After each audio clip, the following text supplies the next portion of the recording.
জিন্দাবাদ, সকলকে ধন্যবাদ। জাকির হোসেন আরিফ ভাই এ পর্যায়ে বক্তব্য রাখবেন আমাদের সম্মানিত শ্রদ্ধাভাজন আব্দুল মালেক গাজী খালেক মাঝি আঙ্কেল। পরে দিব না, পরে বক্তব্য দিব। আর তাহলে আমাদের সম্মানিত আবুল গাজী যেটা উনি বক্তব্য রাখবেন আপনাদের মাঝে দিক নির্দেশনামূলক কথা বলবেন। উপস্থিত বাংলাদেশ জাতীয়তাবাদের ছাত্রদল যুবদল ও আমার মুরব্বিয়ানরা, আসসালামু আলাইকুম। আমরা আজকে এখানে একটা মিছিল দিয়েছি 17 বছর পর। এই 17টি বছর আমরা যারা বিএনপি করেছি, যুবদল করেছি, যাকে যেভাবে পেরেছে সেভাবেই নির্যাতিত আমরা হয়েছি। আজকে আল্লাহর তরফ থেকে আমরা কোনোদিন কল্পনাও করিনি এই খুনি হাসিনা এই দেশ ছেড়ে পালিয়ে যাবে। কল্পনা করেছিলাম? করিনি। আল্লাহর অশেষ রহমতে আমরা এই 3 ঘন্টা আগে খবর পেয়েছি খুনি হাসিনা এই দেশে আর নাই।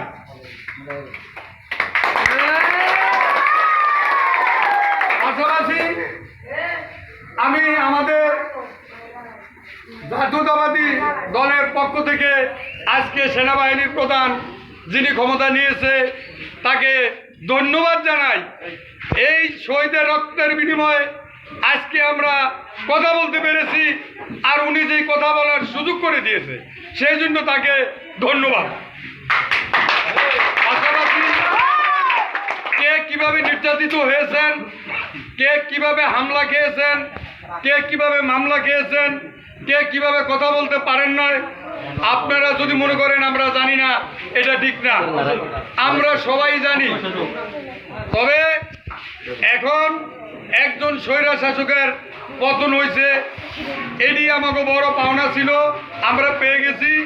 আরো অনেক কিছু বাকি আছে। আমাদের দল আছে, দলের নির্দেশনা আসবে, সামনের দিকে সাংগঠনিক কার্যক্রম চলবে দলের নির্দেশনা মোতাবেক, নাকি? আমরা আজকে খুবই পড়ে লোভে পড়ে ওই খুনি হাসিনার নেতা কর্মীরা যেভাবে ত্রাস সৃষ্টি করছে, আমরা সেই ত্রাস চাই না। আমরা চাই শান্তিপ্রিয়ভাবে থাকবো, শান্তিপ্রিয়ভাবে তারাও থাকুক। তবে একটা কথা, আপনারা যা করেছেন 17 বছর, এখন থেকে সাবধান হয়ে যান। আর যেন জাতীয়তাবাদী কোনো কর্মীর উপরে, কোনো নেতার উপরে, কোনো ছেলের উপরে কোনো আঘাত যান। আর যদি সে আঘাত আসে, কোনো বিলম্ব নাই, যে যেখানে আঘাত করবে সাথে সাথে তাকে কাউন্টার দেওয়া হবে। আপনারা এটা খেয়াল রাখবেন, আপনাদেরকে আমরা কোনো আঘাত করব না। আমাদের অঙ্গ সংগঠনের যারা আছেন তাদেরকেও বলবো, অতি উৎসাহী হয়ে কেউ কোনো অখারেজ করতে যাবেন না। আপনারা ভালো করে জানেন, এখন কিন্তু সেনাবাহিনী সরকার, যে অন্যায় করেন সে কোনোদিন পার পাবে না। কিন্তু আমাদের উপরে আবারও জুলুম আসবে, আমরা সেটা ছেড়ে দেব না। এটি থাকবো আজ থেকে আমাদের অঙ্গীকার। এবং আমাদের মানে ইউনিয়ন কমিটি আছে, উপজেলা কমিটি আছে, আমাদের মাননীয় সংসদ সদস্য সাবেক আবুল খায়ের ভূঁইয়া নির্দেশনা যেভাবে আসবে আমরা সেভাবে আগামীতে অগ্রসর হব। এই বলে আমি আমার বক্তব্য শেষ করছি। আসসালামু আলাইকুম। আবুল গাজী কাকা এই পর্যায়ে আমাদের মাঝে সংক্ষিপ্ত কিছু আলোচনা করবে আমাদের গাজী আহমদ সাহেব। সংক্ষিপ্ত সময় শেষ।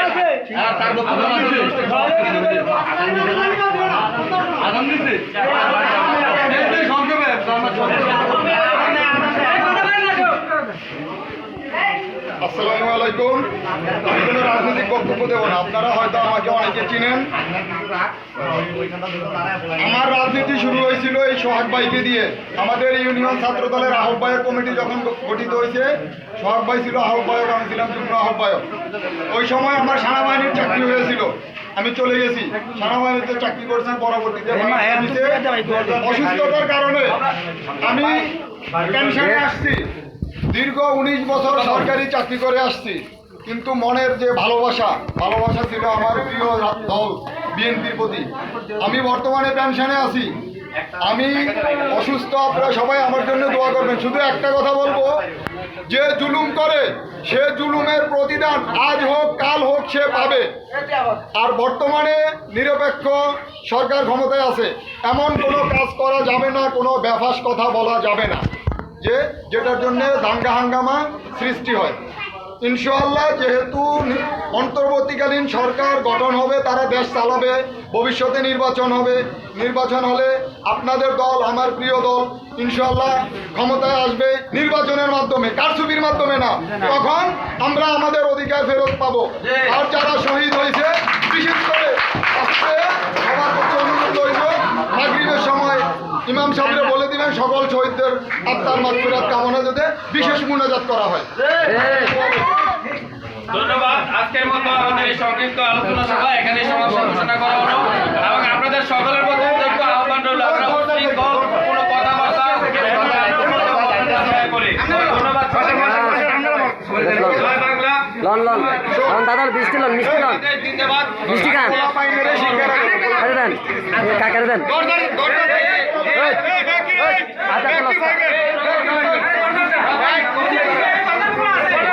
ওই দরজার বগল আছে, দরজার বগল আছে, দরজার বগল, দরজার বগল যাও, দরজার বগল, দরজা দরজায় দরজায় দরজায় পোলাপাইন দরজায় দরজায়